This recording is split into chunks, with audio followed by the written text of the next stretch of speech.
Johannesburg, South Africa's highest court ruled on Friday that Parliament had failed to hold President Jacob Zuma accountable in a long-running corruption case, putting pressure on the weakened leader to resign as his party tries to reinvent itself. The Constitutional Court ruled that Parliament, which is dominated by Mr. Zuma's African National Congress and has stood behind the scandal-plagued president during his 8 years in office, had failed to properly investigate Mr. Zuma's conduct.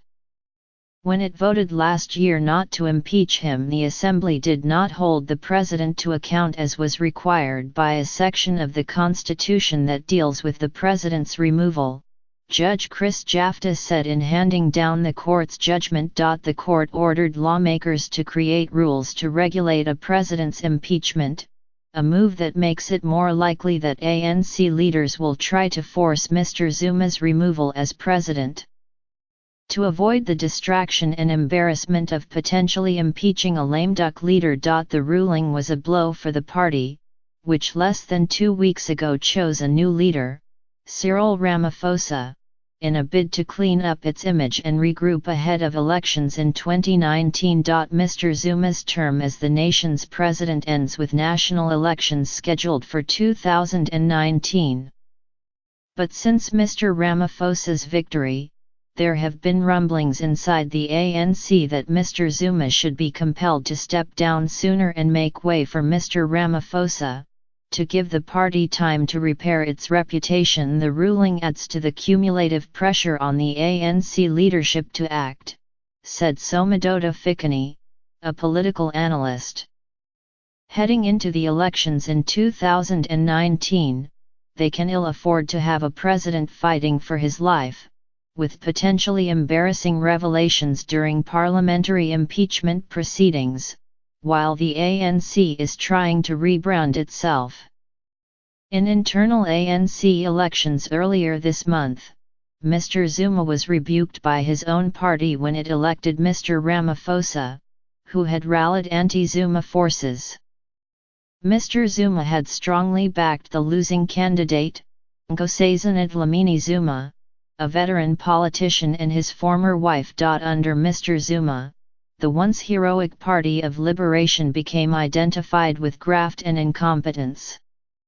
Former core supporters, especially in urban areas, abandoned the ANC last year during local elections as the governing party lost control over most of the nation's metropolitan areas. The ruling by the Constitutional Court revolved around a long-running scandal that had come to symbolize the Zuma administration's deeply rooted corruption and disregard for South Africa's democratic institutions, his misuse of public funds for upgrades to his homestead in Ngandla, about 300 miles southeast of Johannesburg. Last year, the court ruled that Mr. Zuma had violated the constitution by refusing to pay back some of the money. But his party quickly closed ranks and defeated a motion by opposition lawmakers to impeach him. In September, opposition parties led by the left-wing economic freedom fighters argued in the Constitutional Court that the A.N.C-led parliament had acted unconstitutionally by not investigating Mr. Zuma's unconstitutional conduct. Godrich Gardee, the economic freedom fighters' secretary-general, praised the ruling and said his party would press for impeachment proceedings to start immediately after Parliament reconvened next month. Referring to a ruling party that has so far stood behind its troubled leader, Mr. Gardee said that Mr. Zuma's fate would be decided by the voting cattle of the A.N.C. Under South Africa's constitution, the president can be removed by a vote of at least 2/3 of parliament. The ANC holds more than 60% of parliamentary seats, more than enough to shield Mr. Zuma as long as it remains unified. But ANC lawmakers now face a more complicated calculus.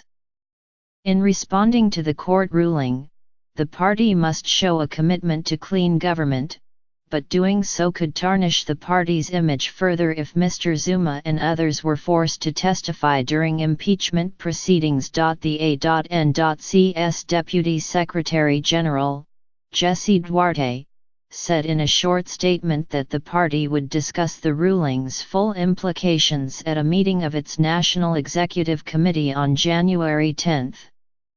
Mr. Zuma did not comment. Despite the victory of anti-Zuma forces in party elections earlier this month, Mr. Zuma has shown no sign that he is willing to cede the presidency before his term expires. Just this month, in a separate case, the nation's High Court rejected Mr. Zuma's attempts to block an inquiry into accusations of influence peddling in his administration. Last year, the nation's former public protector released a 350-page report on corruption under Mr. Zuma and called for the creation of a public inquiry, a demand Mr. Zuma rejected. The High Court ordered Mr. Zuma to set up the inquiry within 30 days. The ANC, in keeping with its efforts to reshape its image, welcomed the ruling. But Mr. Zuma quietly moved to appeal, in a fresh sign that his interests and the party's are diverging. During his 2 terms in office, Mr. Zuma has been dogged by a series of scandals and legal challenges to his personal conduct. Political analysts have pointed out that one of the reasons he strongly supported his former wife in the recent party election was the hope that a future government led by her could help protect him against further prosecution.